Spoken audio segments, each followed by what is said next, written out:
just before I call the case, I always like to make sure I have identified who the people are.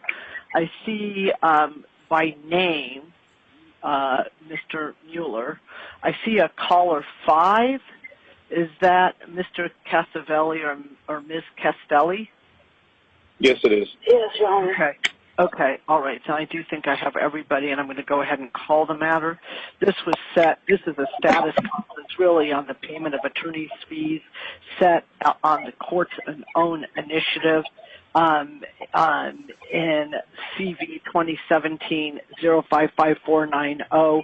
We'll start with plaintiff and then move from there for purposes of official announcing for the record. Could you please announce? Good morning, Your Honor. Brian Easton on behalf of Donna Johansson in her individual capacity and as personal representative of her husband's estate, Barry Johansson. And although the name says Jim Mueller, that's just because how our video equipment is set up. Okay, thank you. Your Honor, we couldn't understand the word he said. He said that it was, he announced by his name, but explained why I called him Mr. Mueller, because their video conference technology has it identified that way. But he announced for the record. So could you just state your names again for the record so that it's official that you're on the phone? Nick Casavelli. Nicky Castelli. Thank you. This is my understanding of what has happened, and I don't want to right now point any fingers. I just want to problem solve.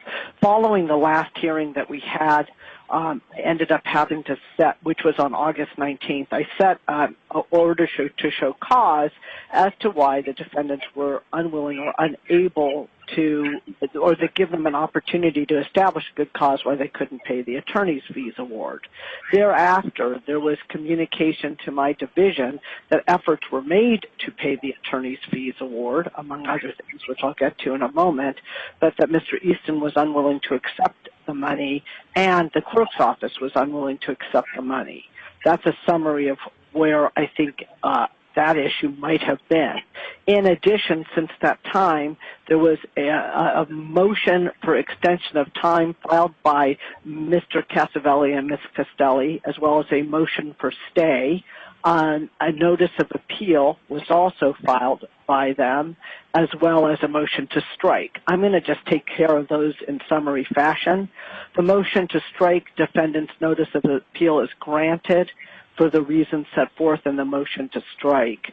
The motion for an extension of time is denied, and the motion for stay is denied. And now I want to get back to the heart of the issue, which is, was there or was there not, and I'm directing this at defendants, and one of you can speak for both of you or however you want to approach it, an effort to make that attorney's fee payment to avoid the order to show cause hearing? Yes, there was. Okay, and my understanding is that your efforts both at the clerk's office and with the law firm were rebuffed. Is that correct? Yes. Okay, so I'm just going to cut to the chase here. Mr. Easton, why will you not be willing on behalf of your client to accept the attorney's fee award? And I mean, law firms are set up to accept money on behalf of their clients. The clerk's office did not accept this. This payment was being made, as I understand it, in good faith. And I know there's been strife in this litigation, but if defendants were willing to make the payment and not have to have the court move forward with the OSC hearing, I'm not sure I'm clear on why their efforts to make payment would be rebuffed. Your Honor, my knowledge is that the Casavellis did attempt to make a payment to the court, and the court refused because they were attempting to pay by credit card. I dialogued with the court because they wanted to know more about what the payment was for and how it should be handled, and I tried to give them what information I could, but they said ultimately they would not accept by credit card. And then I'm not aware of any attempt by the Casavellis to pay our firm. Okay, so let me find out about that.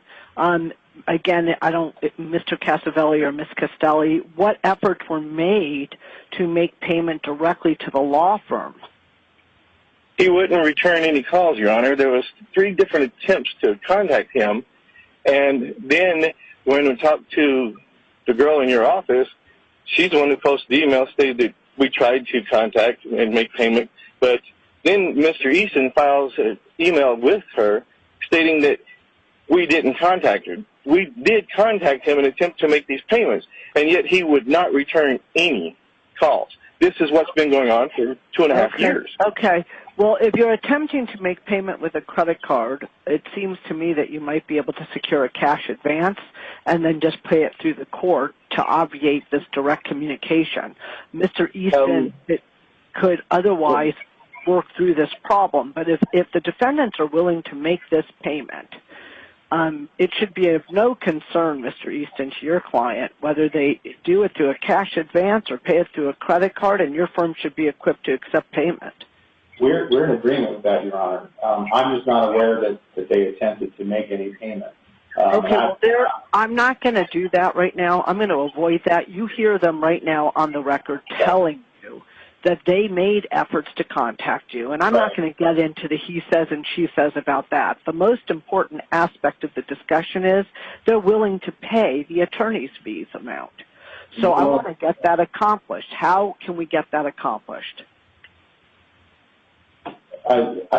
We're willing to accept payment, Your Honor. I think if they wanted to pay by credit card, there might have to be a transaction fee added to that so that the full amount of the attorney's fees are paid without the typical transaction fee that goes along with paying a credit card. Or they can do a cash advance, which is what I suggested to the clerk of the court when I talked to the court. They could do a cash advance against their credit card and pay that, or they could get certified funds, check, cash. We'll take any of those. Okay, well, how do they make arrangements, however they choose to do this, whether they're willing to incur the credit card transaction fee or get a cash advance? What do they need to do? I'm going to accept their good faith offer here to accomplish payment. Your Honor? Wait, hold on just a second, Mr. Casavelli. Just give me a moment to hear from Mr. Easton, okay? Go ahead. Okay. They would just need to contact our office and speak to our office manager, Tracy, or our bookkeeper, Jen. Either one of those people could arrange. Is there a phone number you would like to offer to give them directly so they have that phone number? It's just a direct line here to the office. It's 480-388-3343. That will go to our receptionist, and then the receptionist can route their call to either Tracy or Jen. Okay. Mr. Casavelli, you wanted to say something. Yes. I don't see why we would have to take out a cash advance on a credit card at a high interest rate to satisfy this when we have made other arrangements here to pay this, and he's refused. Well, it's not enough if there's interest on it. Mr. Casavelli, the point is that if you do it with a credit card, there may be a transaction fee, which is common. I'm not going to get involved in this. Tracy or Jen at the law firm are able to accept your payment in whichever Your Honor. Yes? Your Honor, what I'm saying is, why should we have to pay more to pay these fees? I'm not getting involved in that. You owe the money, so either we're going to... No, Your Honor, we don't owe the money. No, Your Honor, we don't owe the money. Okay. Well, right now I'm hearing that as a decision. You're not going to make the payment, so I'm not going to waste any more time. Okay. I didn't say that. Well, I'm going to make it really clear because I'm not spending any more time on this issue because I've set aside time on October 15th for this hearing. Either there is a good cause reason for you to not pay the attorney's fees. What? I didn't hear that. I said either there is, I don't know what that noise is in the background. Everyone, please mute your phone. It's not our background. It's on the hearing. That's okay. Everyone mute your phone if you're not speaking. Mr. Easton, you'll need to mute. Everyone needs to mute, and I can tell if you're on mute. So Mr. Casavelli is not on mute yet. I see Mr. Easton is on mute. Mr. Casavelli, are you on mute? No. No. Well, you need to mute your phone so that we play background noise, and I can tell whether it's muted. Okay, I'm just going to talk now. This is the way this is going to work, and I'm going to reiterate what was covered in our earlier hearing. Either there is a good cause reason why the award of attorney's fees should be reconsidered by the court and or you cannot make payment of those attorney's fees, and a hearing has been set for that on October 15th.